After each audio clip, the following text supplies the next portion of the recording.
Hey guys, I just wanted to talk about my favorite fantasy setting, and that would be Planegea, the Star Shaman song by David Somerville.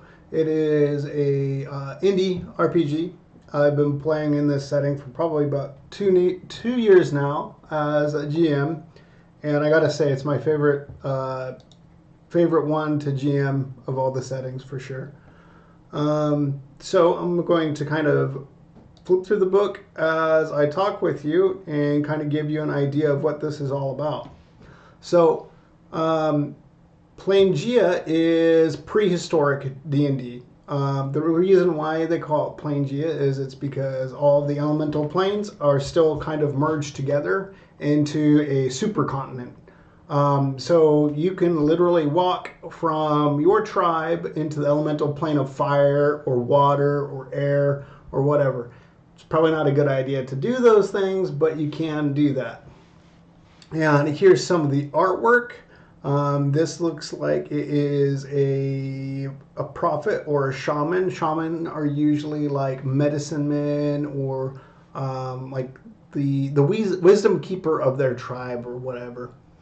Um, Now,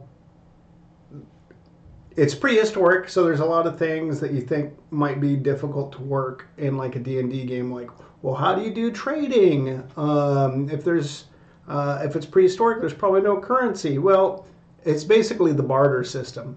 Um, you give items to people for whatever you want, and you haggle.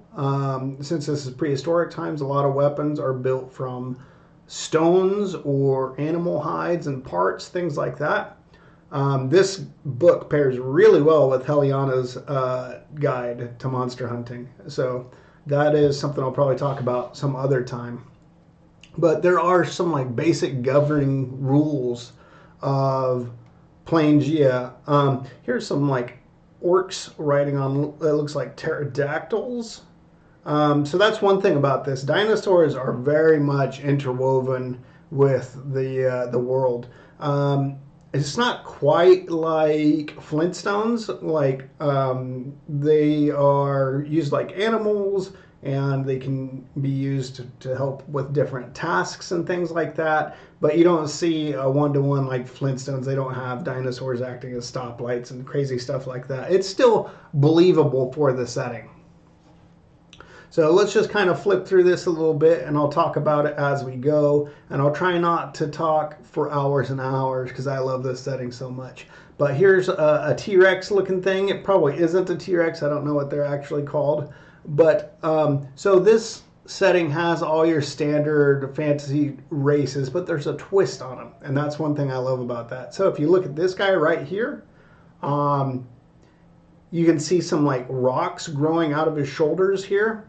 This is a dwarf.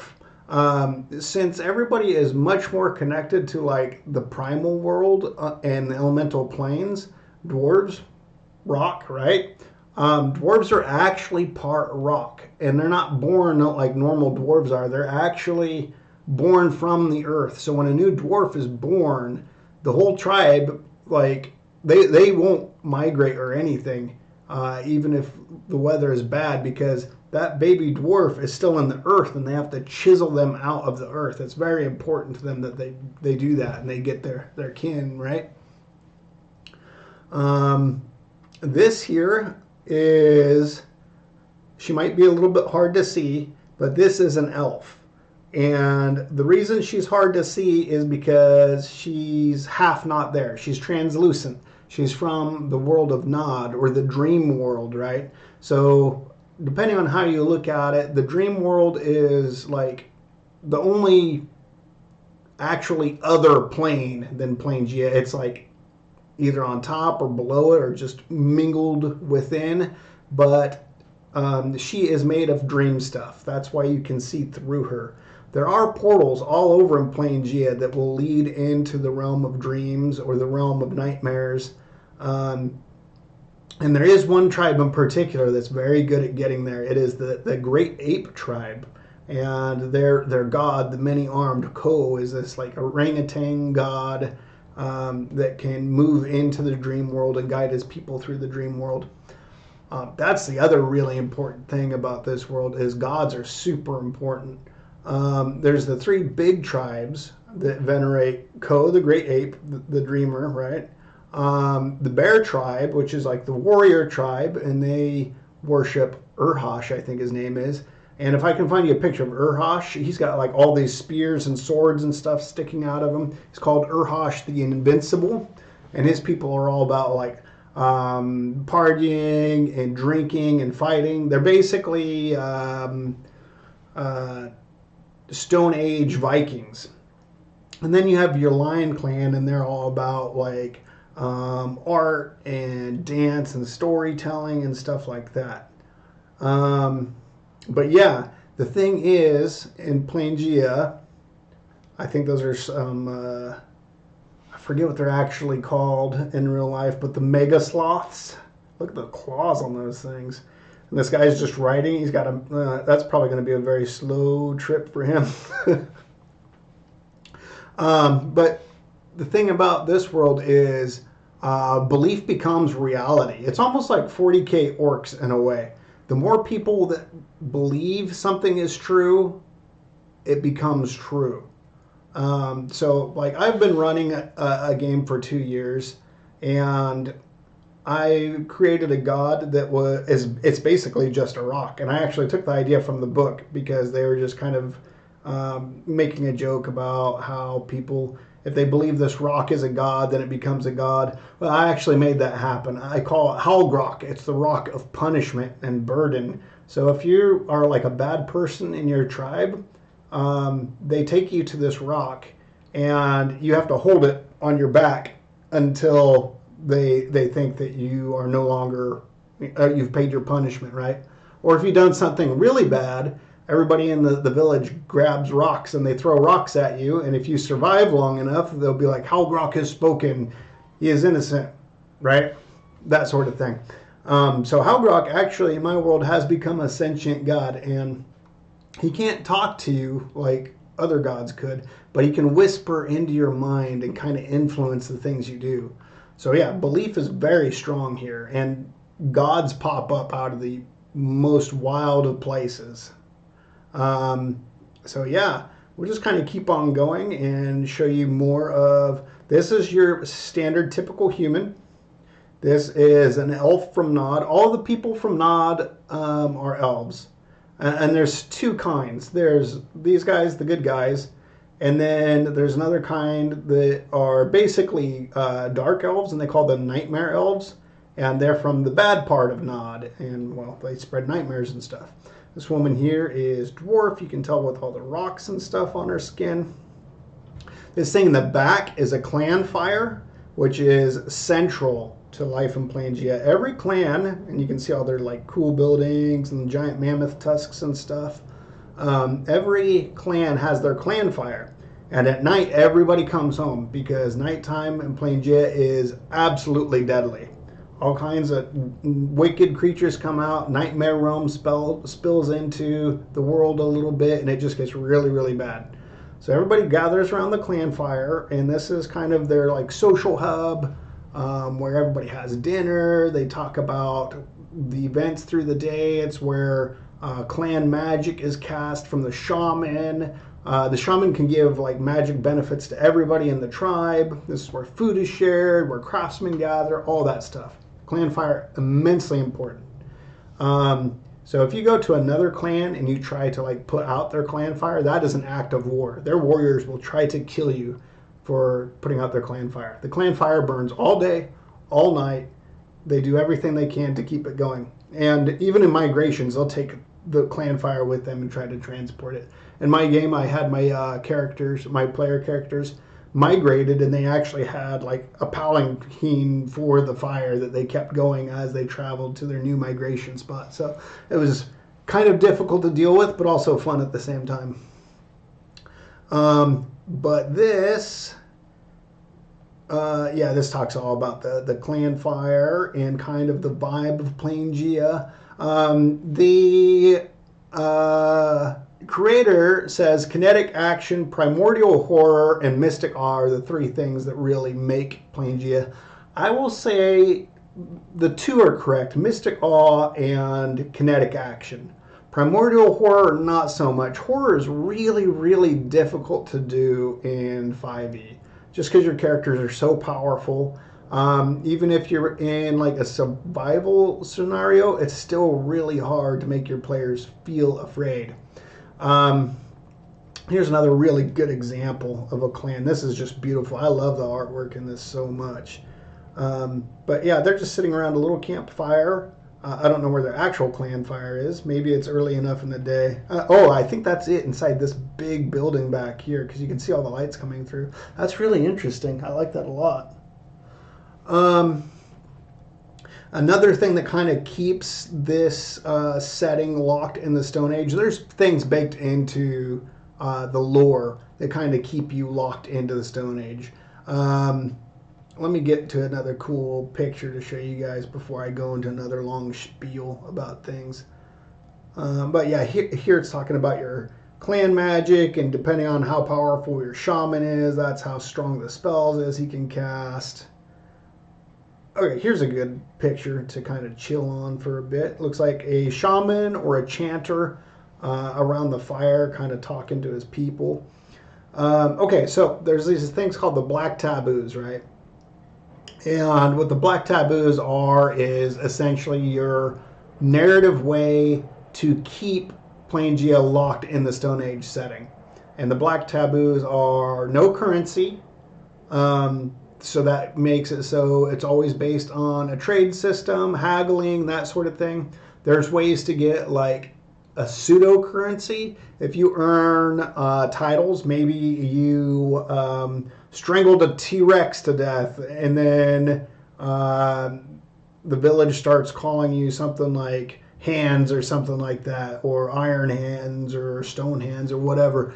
That title is going to get you recognition when you go to different like shops or try to trade with people. They'll be like, oh, you're that guy that strangled the T-Rex to death. And he's going to be like, here, take my new spear that's really good. And out of character, it's like a +1 spear or whatever. Yeah, stuff like that happens. Or if you get beat up, every time I've had my players get knocked unconscious, I give them a scar. So that way it's not like a total bust for getting knocked out of action temporarily. But there's actually a system in here for doing scars. And then I have my characters roll the scar, how big it is, where it's located, and stuff like that. And each scar is worth a certain value. So just by playing the game and earning titles and getting beat up, looking like a hardened warrior, the other characters in the game are going to recognize that and be like, oh, this guy is quite the badass. I want him to represent me when he's out there. So, hey, wear this armor I made. Tell everybody I made this for you. Here, take this axe I made. Tell everybody that you killed the dinosaurs with my axe. And that's kind of how that works. So I really love that. Okay, getting back onto the black taboos. Next one is no numbers above 9. And this one is mostly just for flavor. Myself, my players have a really hard time with this rule. We're always like, oh, well, how many elk do I see coming over the horizon? Like 200, 300. And one of my players is like, well, it sounds like the Black Hounds of Heaven are getting called, because that sounds like a number bigger than 9. So if it's a number bigger than 9, you're supposed to say many. And the blind hounds of heaven is what happens if you break any of these black taboos, right? I know I'm jumping around here a lot, guys. I'm sorry. I'm just excited and trying to get everything out, right? What the blind hounds of heaven are is they're like the enforcement device. It doesn't say specifically in the setting what they are. I've had them take multiple forms as I've been GMing the game. I've had them take the form of literal, like, shadowy hounds that have destroyed a village and just left behind shreds of people, and it's been like ultra violent. And I've had other times where the blind hounds of heaven descend from the literal heavens in a blinding flash of light, almost like the Hammer of Dawn from Gears of War, just like annihilate a village for violating a black taboo. So yeah, they can take on whatever guys you want.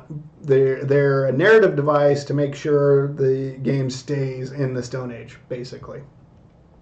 So no numbers above 9. The third black taboo is no written language, which if you play a wizard, or for some reason your GM is allowing you to play an artificer in Planegea, it's going to be very hard for you to skirt that. And in the lore, since there's no actual writing, the way wizards work is they're called spellskins. So they tattoo their spells and tattoos all over their body. And sometimes spellskins do get too close to actual writing, and the blind hounds descend and kill them. So it's very dangerous to be a spellskin. So usually they have like a secret cave or cavern or something that they hide out in, and they do cave paintings, and that's how they store their spells. That being said, in Planegea, since all the plans are still merged, there's magic everywhere. There's magic in art, there's magic in song, like literal magic in song. The chanters know this. So this guy here is probably a chanter. Most clans, if not all of them, charge their chanters with always speaking the truth, because belief is power in this world, like literal power. So the chanters will sing songs and tell stories and things like that to their people, right? These guys. And when these guys start believing, if enough people believing, whatever that chanter said becomes reality. So these guys literally shape reality with what they say. So they have to be very careful. Yes, magic permeates everything. And that makes me want to talk about the world a little bit. We'll find our next sweet piece of art, and I'll talk about the world a little bit. Oh, this is actually perfect. This reminds me of something. So there is a map of Planegea, and it's just like a circle, basically. It's flat. It's a plane, right? There's probably a pun in that from the writers, now that I think about it. But yeah, so the trees themselves are alive. They're alive in real life, yeah, but they're plants and they don't move. They can move and even migrate in Planegea. Nothing stays the same. So the world of Planegea is very chaotic. There's this giant volcano in the center, and it sends up debris from the center of this volcano every day, right? And there can be up to 4 moons a day, and this is just debris that the volcano sends out, and it kind of floats to the edges of Planegea, right? To the edges of the plane, and it forms onto the edges of the land and makes the land mass bigger. So the place is constantly expanding. The Planegea itself is chaotic. Mountain ranges can move. Sometimes they move overnight. They can be completely gone. So when you're out hunting and gathering for the tribe and you leave on a certain like mountain path during the morning, you come back, that trail might not be there anymore. You might have to navigate through a jungle or all kinds of different stuff.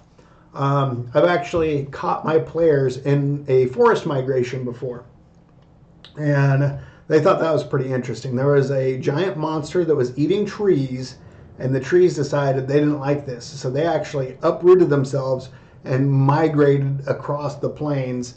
And my players almost were crushed in a stampede of trees as they were fleeing from this giant monster that was eating trees.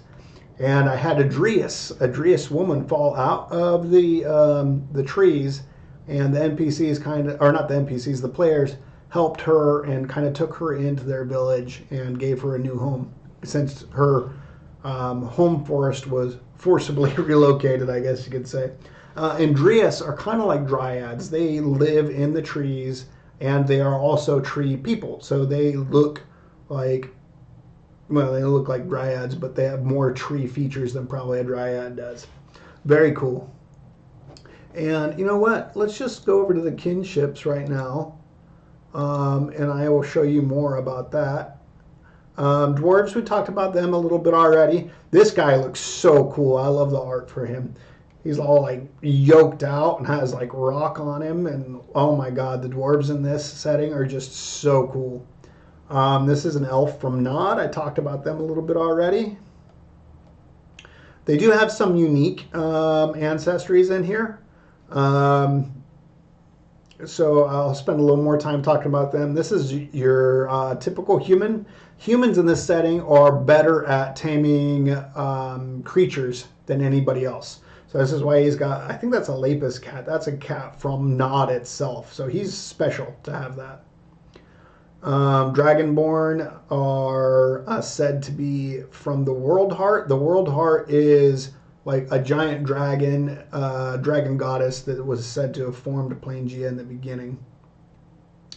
Okay, this is a tiefling, but in this setting they are known as God-touched. So the odd color of skin and the horns and things like that, they come in a lot more varieties in Planegea than they do in your standard D&D. But they're said that these are because they have been touched and chosen by a god, some god or another, and that's why they have such different looks. It's not necessarily devils in this setting. Looks like they just got done with a hunt. I wanted to show you a picture of, oh, this village looks so cool. I love that up in the trees. Okay, so this is an orc. The orcs have kind of broken off and they do their own thing. They don't believe in the gods for because they think that orcs are strong and they are perfectly suited to this world. And so far, they've proven themselves to be correct. Orcs are very capable, and most of the races kind of look up to them. The tree people, that's who I wanted to show you. Okay, this is a Dryas right here. She's very dryad looking, right? And there's several different types of tree people. A birch, poplar, palm tree. You could be a palm tree Dryas if you wanted to. You should be like a Dryas, like with a surfer accent. Be like, yeah, dude, I caught some mad waves over there. That'd be awesome. Half-oos. I love playing with the half-oozes. My players got totally freaked out by the half-oozes when they went to the half-ooze tribe. And this guy was like walking around on stilts through a marsh full of snakes, collecting snakes to bring back to his clan. He was very nice to my players, but they just didn't trust him because he talked weird and he had stretchy arms and stretchy legs. So my players were like, yeah, we're getting out of here as soon as possible. What a half-ooze is basically it's a human that has died, and an ooze finds his body and crawls inside and then kind of possesses the body. So it basically saves the human from dying, and they become kind of symbiotic to each other. It was a very cool concept, very creepy and weird, but very cool. And then Saurians are dinosaur people, and there's a bunch of these. I think this guy's called a tent wing or a leather wing. Okay, so they're sharp fangs, and those are your carnivores. The hammer tails are, I think they're considered the construction dinosaur people. But I think they're called ankylosauruses. And webfoots, I don't really know what those are. Oh, we have pictures of them right here. This would be your hammer tail. I think that's your sharp tooth. Starlings. Starlings are really fun. So, every night there's a procession of stars in Planegea. And the stars go up into the night sky, and then they begin to battle each other throughout the night to figure out who the sun will be the next day. And whoever wins this battle becomes the sun and does his victory lap around the world, and that's who's the sun. And then the next night it starts again. But the thing is, you can communicate with the stars. You can like talk to them. And I've often had my stars spread gossip to the players because, you know, they're up high. They can see everything. And I've had certain stars make deals with them and things like that. And I played one kind of as he was kind of a loser star. He could never win and become the sun. So he was basically using the party to get him artifacts from Planegea so he could flex his wealth and show all the other stars that he really was important. And the players eventually got fed up of being used by this particular star, and they talked him into falling from the sky to come and help them in person. And the players were really convincing in their argument. So he was like, okay, and he became a falling star, and he cometed into the Earth. And my players were like, oh my God, I can't believe you actually did it. And they actually went and recovered the star and everything. It was a really awesome moment. I think that is probably a goblin. There are some differences about the classes in Planegea. The biggest ones are, this is a monk here. She's super cool. Again, I love the artwork. The main differences are druids are kind of frowned upon because druids basically in setting steal their powers from the gods, and the gods don't like that. So if you're a druid, you're not really allowed into the clans. You're kind of a bad guy. Rangers to a degree are as well, but not nearly as bad as rangers or as druids. I mean, paladins are called guardians, and they're usually like the bodyguard of the shaman. Shaman is a cleric. And they usually have a position of power inside of the tribe.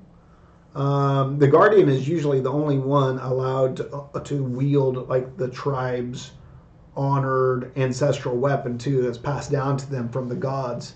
So that's kind of a neat thing. Fighters the same as always. Bards are also very important. Bards are called chanters. They're the ones that speak at the clan fire and literally shape destiny with their words. Let's see, anything else that's just really crazy about Planegea that I want to share with you? I think that is probably about it.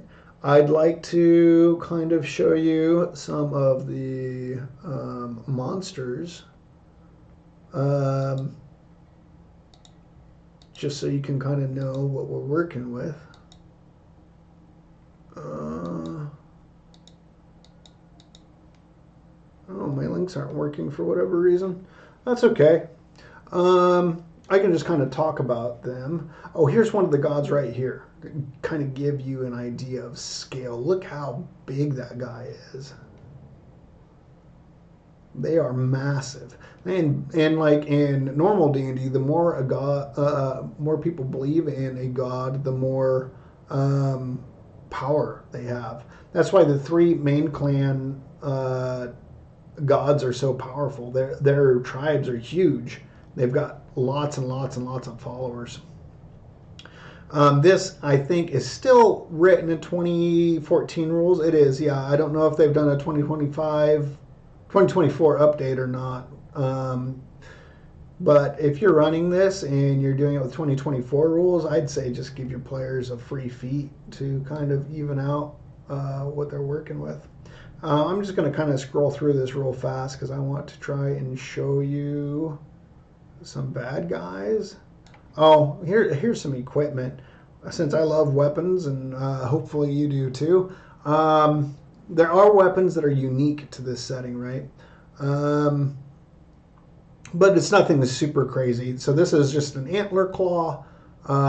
It's a claw that you strap to your wrist made out of an antler. A gripstone is literally a rock. My barbarian player loves these and thinks it's super funny when he brains somebody with a rock.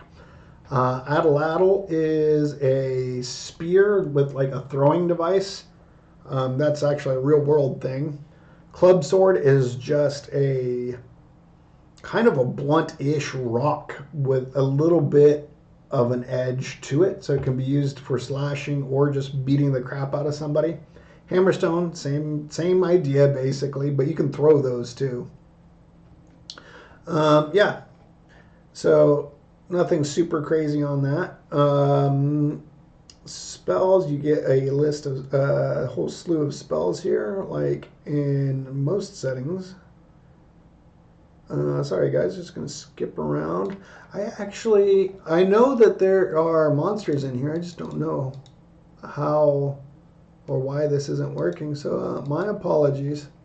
I'll just tell you a little bit about some of the monsters. Besides your normal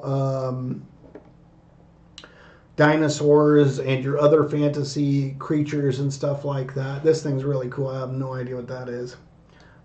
There's a couple other key like bad guys that are just really cool in the setting, and I don't know why this isn't working, but I do apologize for that because it was working on these factions and threats. Now my faction and threat button just seems to be broken. Yeah, okay, neat. I don't know why. That was really weird. I'll get it figured out some other day, so next time I'm trying to share things with you, I can just show you. Anyways, there's these things called Keldrosians, I think is what they're called, and they kind of look like gray aliens, but they're more like doppelgangers. They can take parts from different animals and or people or whatever and like graft them to themselves until they actually become that thing, or like a superpowered abomination just by putting all kinds of different junk into them.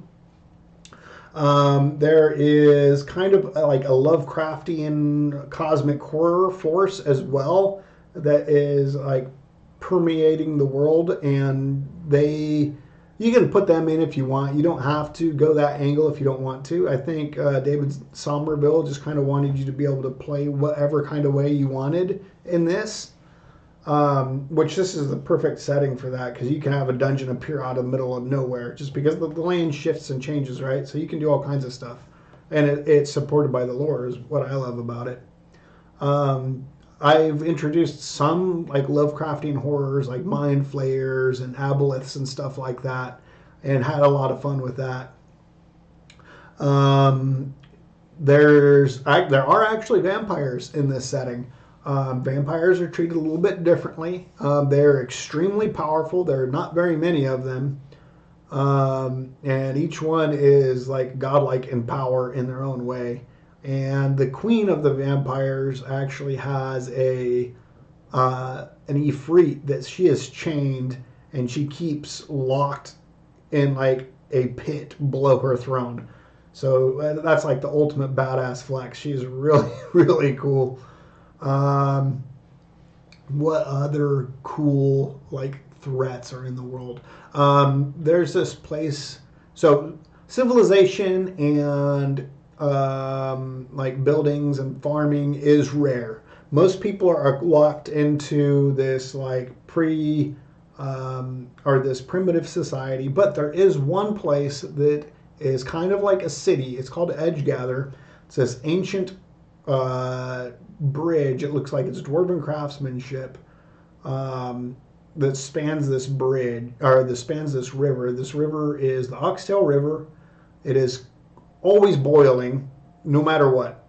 And it is the home of the demon goddess Twr. She looks like kind of like a female minotaur.